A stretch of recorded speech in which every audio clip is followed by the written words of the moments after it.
Bienvenidos a Mercadeo con Voz, el mercadeo de hoy al alcance de todos, el mercadeo que enriquece el ser para que se refleje en el hacer.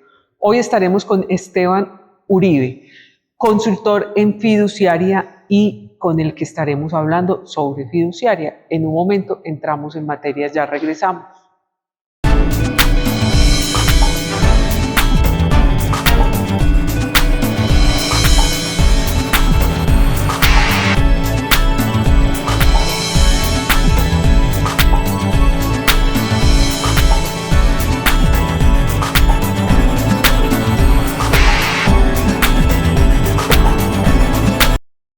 Como les dije, estamos con Esteban Uribe, consultor en fiducia, con el que vamos a hablar de este tema de la fiducia. Vamos a profundizar y a saber realmente cómo es, cómo funciona y cómo nos puede servir a todos.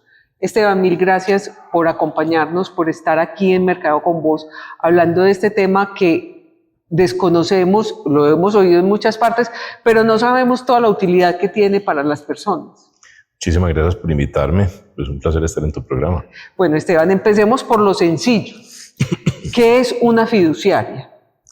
Bueno, una fiduciaria es una entidad de servicios financieros. Básicamente es una entidad vigilada por la Superintendencia Financiera que se encarga de administrar patrimonios autónomos, fondos de inversión colectiva y, bueno, muchos otros negocios de esa tipología. Nosotros no somos un banco, es muy importante dejar eso claro. Las fiduciarias no prestan dinero, lo que hacen es administrar dinero. Y digamos que esa es nuestra función principal. Bueno, nos mencionas dos palabras que las tenemos que introducir a nuestro vocabulario. El patrimonio autónomo. ¿Qué es un patrimonio autónomo?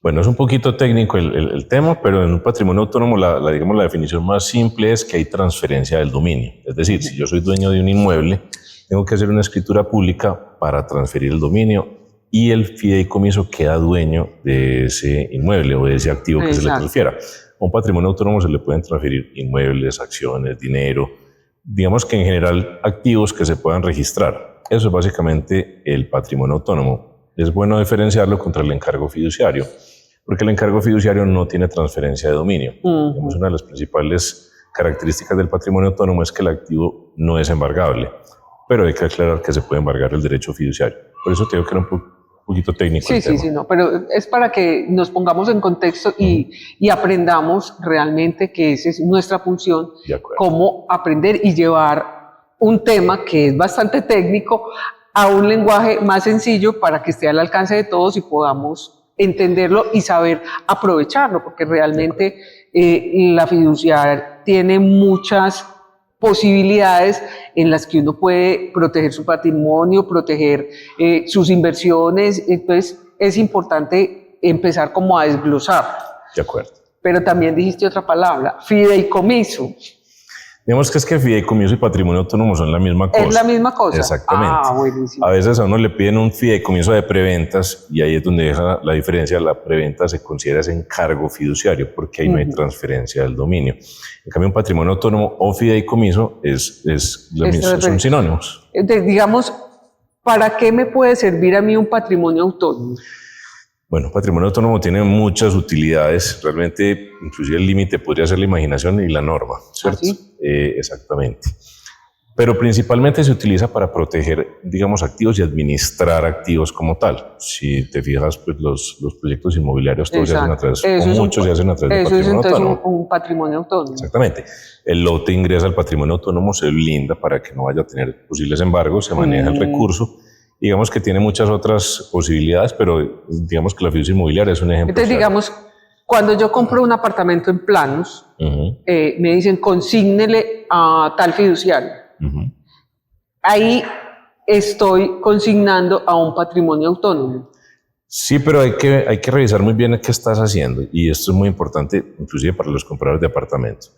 La preventa simple termina cuando se cumplen las condiciones de giro, o lo que se llama punto de equilibrio normalmente, y eso es un encargo. Ahí no tienes un patrimonio autónomo. Lo que pasa es que muchas veces se puede confundir porque el patrimonio autónomo en la etapa de preventas también tiene, digamos, entonces, el patrimonio autónomo en ese caso, digamos, es la constructora. La que constituye con el lote. Realmente no habría patrimonio autónomo. Bueno. No habría patrimonio autónomo porque el patrimonio autónomo no existiría. Existe simplemente un mecanismo de recaudo a través de la preventa, que es un encargo, y una vez se cumplan unas condiciones puntuales, le entrega el recurso al constructor y él ya dispone de él para terminar la obra. Esa es la preventa simple. En el patrimonio autónomo, digamos que vamos hasta la escrituración. Entonces el proceso es mucho más, digamos, seguro para el comprador y pues obviamente protege también los activos. Bueno, el patrimonio autónomo es solo para activos, pues para activos inmuebles. No, como te dije hace un momento, vos puedes transferir unas acciones. Entonces, nosotros, por ejemplo, tenemos patrimonios autónomos donde se transfieren acciones que, por ejemplo, se van a vender a un tercero. Entonces ahí se guardan esas acciones temporalmente. Digamos que los patrimonios autónomos tienen muchísimas utilidades. Inclusive pues sirven para, digamos, depositar recursos y nombrar un beneficiario, o sirven para garantizar obligaciones, por ejemplo, a una entidad financiera. Entonces, digamos que el patrimonio autónomo es muy amplio en su estructura. Bueno, entonces, yendo como a un tema específico dentro de un patrimonio autónomo o un fideicomiso, ¿eso sirve para proteger patrimonios? Sí, de hecho hay patrimonios familiares. Exactamente. Inclusive yo podría transferir mi casa y mis bienes a un patrimonio autónomo y podría nombrar como beneficiarios a mis hijos de ciertas cosas. Yo tengo patrimonios autónomos donde simplemente se transfirieron recursos para nombrar, por ejemplo, a la mamá como beneficiaria. Entonces, por ejemplo, un arrendamiento. Yo tengo un arrendamiento y quiero que le ingrese esa plata a mi mamá. Entonces yo constituyo un patrimonio autónomo, ingresa el recurso del arrendamiento, pero la beneficiaria es mi mamá y yo le puedo girar, pues el patrimonio autónomo le gira los recursos a mi mamá desde ahí. No necesariamente tengo que ser yo el beneficiario, podría ser el beneficiario eventualmente. Bueno. Otra cosa que la he escuchado y quiero como la claridad contigo, que un fideicomiso o un patrimonio autónomo, que vengo a aprender pues que es lo mismo, sirve como para evitar esas sucesiones. Digamos que se puede mezclar, pero el patrimonio autónomo tiene una diferencia. El patrimonio autónomo no puede tener la muerte como condición para entregar un bien. Yo tengo esquemas combinados con fiducia civil, pero la fiducia civil es diferente de la fiducia mercantil. La fiducia mercantil la hace una fiduciaria. Sí. La fiducia civil está dentro del Código Civil y la hace un abogado civil y se hace a través de escritura pública. Y esa sí puede nombrar como beneficiario a un tercero a la muerte del titular. En este caso, podemos combinar lo mejor de los dos mundos, por ejemplo, haciéndole una fiducia civil a los derechos fiduciarios que se generan en un patrimonio autónomo. Pero no te quiero pues enredar con demasiada terminología.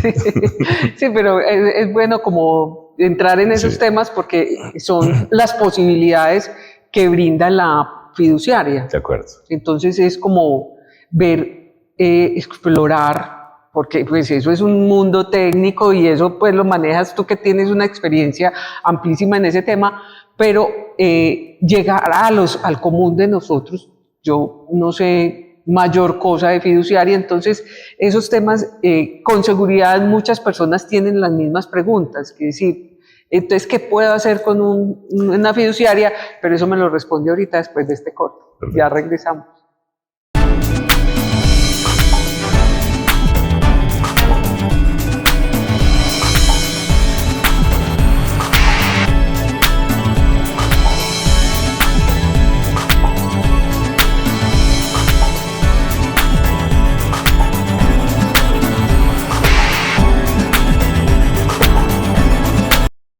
Regresamos a Mercadeo con Vos con Esteban Uribe y estamos hablando de la fiduciaria y de ese universo que hay ahí, que si nos quedamos hablando de fiduciarias, yo creo que tenemos que hacer por ahí el año completo de programas de cada 8 días. Pero realmente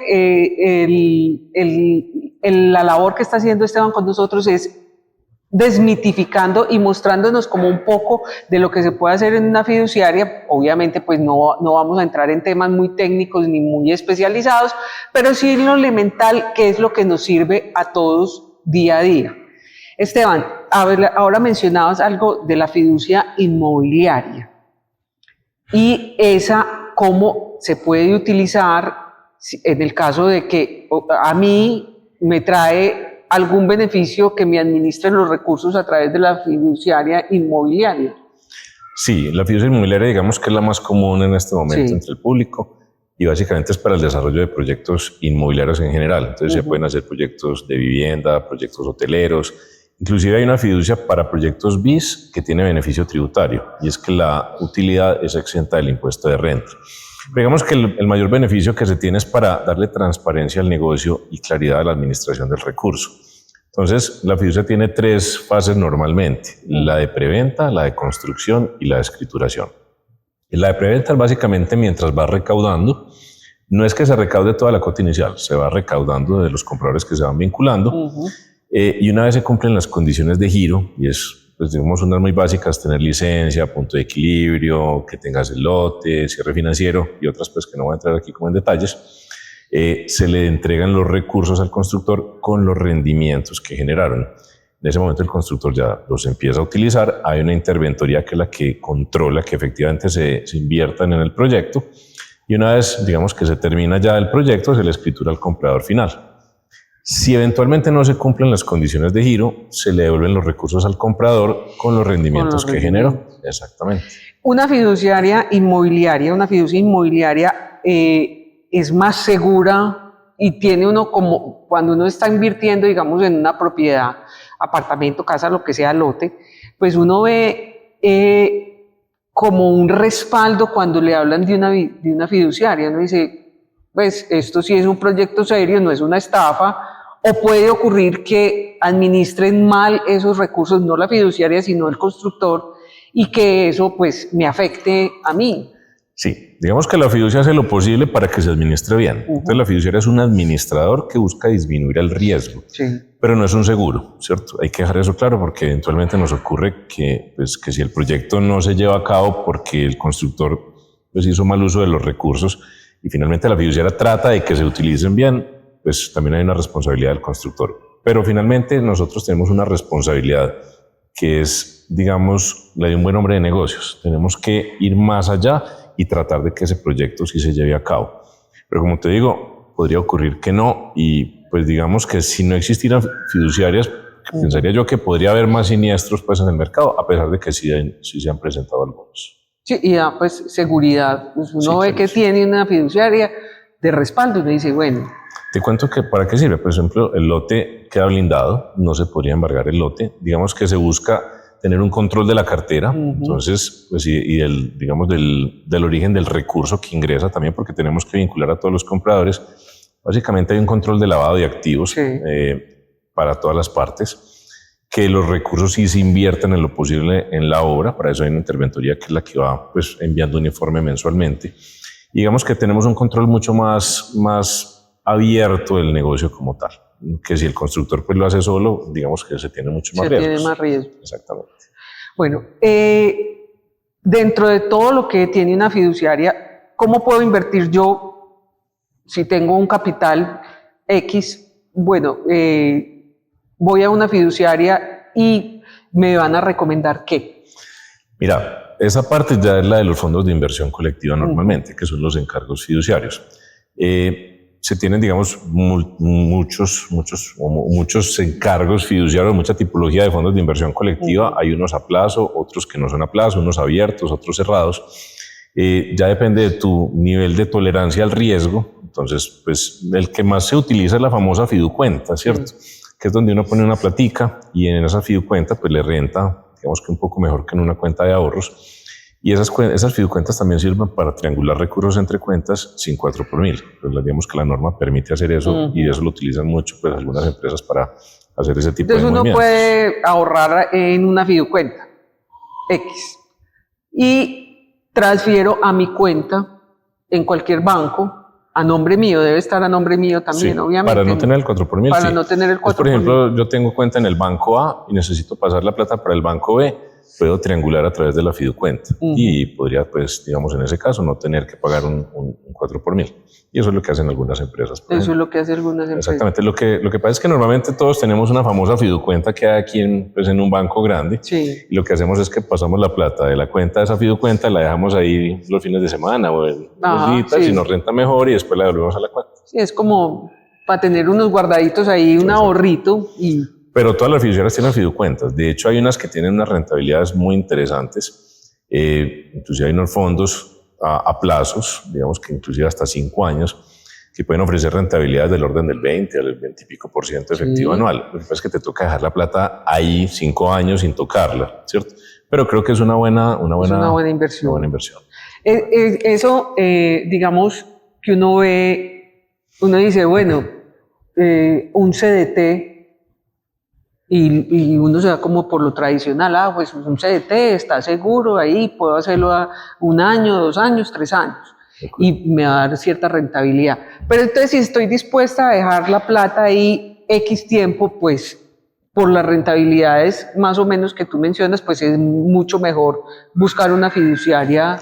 Sí, pues digamos que hay que buscar un asesor, ¿cierto? Sí, claro. En este caso yo sí recomiendo buscar un asesor, el que tengan pues de confianza, y él les va a mostrar todas las tipologías de fondos que se tienen. El fondo abierto es el más común, que es donde yo meto la plata hoy, tiene que dormir una noche y sale mañana, pero hay fondos a 30 días. Que es como quien dice a la vista. A la vista, exactamente. Hay otros que tienen plazos de permanencia, por ejemplo, 30 días, a los 30 días te queda a la vista. Y hay otros ya a plazos mayores, con mayores rentabilidades, invertidos en otro tipo de activos. Bueno, vamos a ir a un corte, Esteban, pero me queda una palabra que dijiste de riesgo. Depende del riesgo, de eso hablamos enseguida, ya regresamos.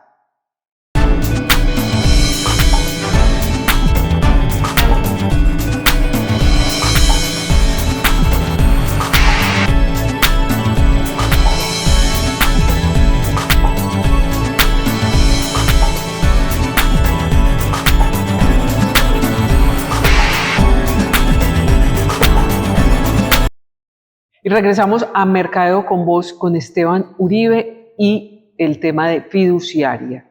Esteban, entre esos sistemas de inversión, dijiste que el riesgo que uno quisiera asumir. Entonces, ¿esto tiene algún componente de bolsa o de esas inversiones como que uno juega al riesgo? ¿Qué riesgo quiere asumir? Entonces, en esa palabra, ¿puede existir eso? ¿Alguno de esos fondos donde uno invierta puede estar sujeto a eso? Sí, de hecho, cuando uno se vincula a una fiduciaria, pues una de las preguntas que le hacen es cuál es su aversión al riesgo, si eventualmente pues es averso al riesgo. Pues uno puede ser conservador, moderado o arriesgado.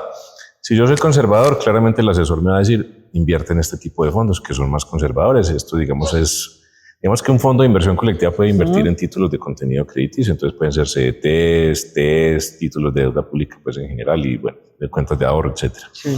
Hay otros que pueden ser más arriesgados, entonces pueden descontar facturas. Esos pueden ser un poquito más arriesgados, tener mayor riesgo. También están en acciones, entonces esos claramente tienen mayor nivel de riesgo. ¿Y la rentabilidad está directamente proporcional al riesgo? Por supuesto, a mayor riesgo, mayor rentabilidad, como dicen por ahí. Claro. Inclusive hay unos que pues pueden ser menos riesgosos, igual tienen riesgo, lo que pasa es que invierten en otro tipo de activos, pueden ser por ejemplo sentencias del Estado, entonces esas sentencias son las que te digo que pueden por ejemplo durar 5 años, entonces los fondos pues duran 5 años pero te ofrecen una mejor rentabilidad teóricamente hablando. Claro. Esteban, las modalidades de una fiduciaria pues son, ya vimos, pues eso es una cantidad de cosas que tiene, todas muy técnicas, pero digamos, para una persona del común, yo quiero invertir y voy a la fiduciaria y yo soy muy conservadora en mi inversión, entonces pues no, yo quiero un CDT. ¿Qué posibilidades existen para una persona conservadora, medio y que esté acostumbrado, que le guste el riesgo? Pues como te decía... a resumen, pues tipsitos en cada una de las... Digamos personas. Que si soy, digamos, muy conservador, un fondo abierto, donde yo pongo la plata hoy, mañana la puedo sacar y bueno, digamos que así todo todavía tiene algo de riesgo, ¿cierto? Claro. Y pueden tener algo de volatilidad. Si soy más arriesgado, pues puedo tomar unos fondos a 30 días, por ejemplo. ¿Cierto? Hay unos que se renuevan automáticamente por otros 30, otros que quedan a la vista a los 30 días. Pero digamos que tienen otro tipo de activo. Normalmente no es el mismo activo de la fiducuenta clásica a la vista. Y el otro que te decía, el de, por ejemplo, en este caso sentencias, pues ya son a más largo plazo.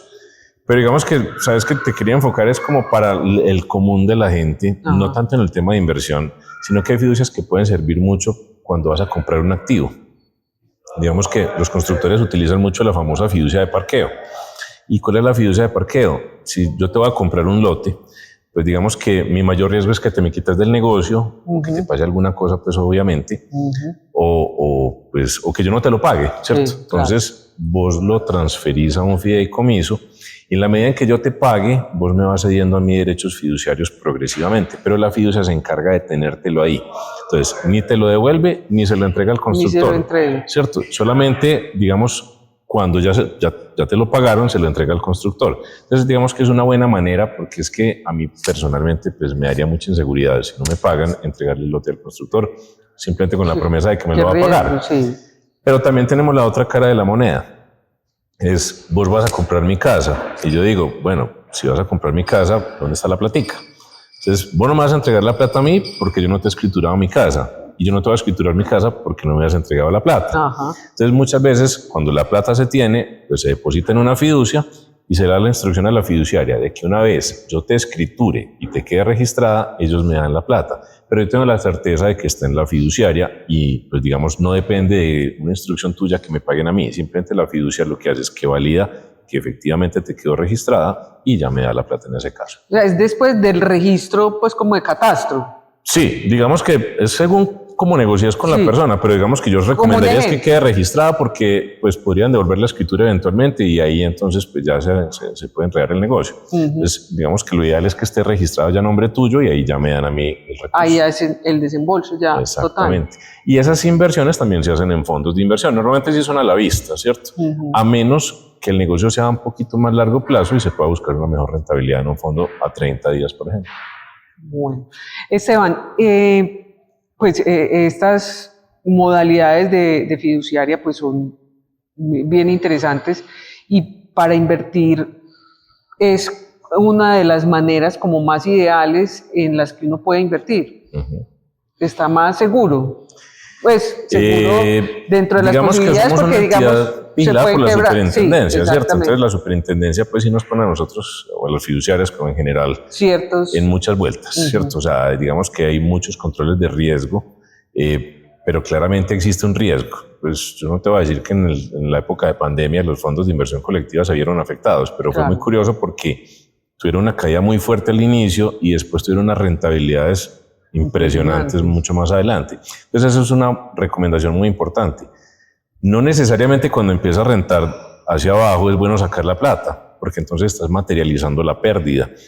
Yo te recomendaría, si no necesitas la plata inmediatamente, que esperes un poquito, porque todo lo que baja vuelve a subir normalmente, ¿cierto? Entonces es mejor tener paciencia y no sacar la plata inmediatamente. Esteban, en ese tema de la seguridad, hay un seguro de Fogafín. Eso lo digamos cubre también que Fogafín es para los bancos, ¿cierto? Eso es un tema distinto. Las fiduciarias lo que hacen es que invierten en títulos. Entonces vos me das la plata y pues hay unos portafolios, ellos, pues las fiduciarias en general compran títulos y eso pues digamos que tiene un portafolio eficiente. Eso es lo que pues, básicamente es la fiduciaria. Pero aclarando ese tema, porque me la hacen muy seguido, es ¿qué pasa si se quiebra una fiduciaria? Entonces, ¿se me perdió la plata? No. Si se quiebra el banco, sí, pero si se quiebra la fiduciaria, no, precisamente porque la fiduciaria está en su contabilidad separada de las inversiones y de los patrimonios autónomos. Por eso se llaman patrimonios autónomos. Si la fiduciaria se quiebra, ¿qué pasa? Pues le pasa ese patrimonio autónomo a otra fiduciaria, pero no te quedaste sin tu platica. Y eso es me lo pueden devolver. Sí, claro, pues te podrían devolver, porque la fiduciaria entraría en liquidación y ya pues le interviene, en este caso, la superintendencia. Pero es muy importante dejar claridad en eso, porque una de las cosas que pone más nervioso al inversionista es, bueno, ¿y qué pasa si se quiebra la fiduciaria? Pues muy de mala la fiduciaria, pues, pero el inversionista, afortunadamente... Pero el inversionista tiene su capital, su patrimonio protegido. Exactamente. ¿Cómo escoge uno una fiduciaria? ¿Cómo dice uno, esta puede ser la ideal para mí? Bueno, pues digamos que hay muchas fiduciarias en Colombia, ¿cierto? Hay unas fiduciarias que se especializan más en el sector inmobiliario. Seguramente si salís a la calle vas a ver muchas más publicidades del sector inmobiliario en cierta fiduciaria. Hay otras que manejan recursos y son especializadas más en el manejo de recursos, otras en temas de, digamos, de concesiones muy atadas a sus bancos. Entonces hay fiduciarias bancarizadas y otras no bancarizadas. La bancarizada es la que tiene un banco detrás. Y digamos que esas son muy fuertes para cierto tipo de negocios. Por ejemplo, yo voy a pedir unos recursos, entonces normalmente la fiduciaria va pegada al banco, porque ella es la que monta la garantía y la fuente de pago. Pero hay fiduciarias especializadas en el sector inmobiliario. No voy a pues, aquí a hablar de fiduciarias digamos, una específica, pero creo que hay muy conocidas y pues esa es como la diferencia principal. Bueno, Esteban, ¿dónde podemos consultarte? Porque tú tienes una página en la que podemos seguir aprendiendo de fiduciaria y documentarnos más en eso y tomar mejores decisiones. Bueno, yo tengo una que se llama Momento Fiduciario en Instagram, la pueden consultar, también la tengo en TikTok. Pues digamos que lo que busco es impulsar un poquito más el conocimiento en fiducia para que la gente conozca un poco más. De hecho, el que me quiera preguntar, pues eventualmente le puedo contestar y pues la idea es que lo puedan, digamos, acceder de una manera un poquito más fácil. Esteban, mil gracias. Bueno, no, con el mayor gusto, muchas gracias. Recuerden que estamos todos los sábados a las 10:30 de la mañana por Munera Eastman Radio. Simultáneamente nos pueden ver en www.mercadeoconvoz.com y en el canal.co. Adicionalmente, los jueves a la 1:30 nos podrán ver por ultrahit.co descargando su aplicación o directamente en la página. Ahí nos vemos y nos oímos la próxima semana. Chao. Hasta luego.